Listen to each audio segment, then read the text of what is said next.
নিজ হাতে উপার্জিত কামাই এটা পৃথিবীর শ্রেষ্ঠ কামাই, আলহামদুলিল্লাহ। পরিশ্রমের মাধ্যমে যে উপার্জন, এটাকে ইসলাম আমাদেরকে উৎসাহিত করে। শুধু নামাজ, রোজা, জিকির এগুলো নিয়ে ইসলাম আমাদেরকে পড়ে থাকতে বলেনি। কোরআনিক অর্ডার হচ্ছে আপনার নামাজ শেষ, আপনি বেরিয়ে পড়বেন, কাজে বেরিয়ে যাবেন। ফাইদা কুদিয়াতিস সালাতু ফান্তাশিরু ফিল আরদি ওয়াবতাগু মিন ফাদলিল্লাহ। বিধানটা কার বলুন? আওয়াজ করে বলুন, বিধানটা কার? এটা কোরআনিক ভার্ডিক্ট, কোরআনের বিধান। নামাজ শেষ, ভুল হয়ে বসে জিকির করতে বলা নেই আল্লাহ। আল্লাহ বলেছে ফান্তাশিরু ফিল আরদ ওয়াবতাগু মিন ফাদলিল্লাহ, জমিনে ছড়িয়ে পড়ো, আল্লাহর রিজিক তালাশ করো। নামাজ শেষ, বেরিয়ে যাবে। কৃষক চলে যাবে মাঠে,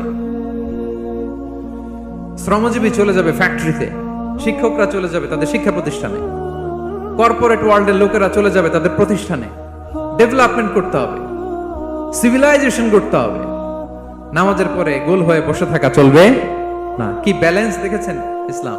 আজান হয়েছে তো মসজিদে আসো, নামাজ শেষ বেরিয়ে পড়ো, আলহামদুলিল্লাহ।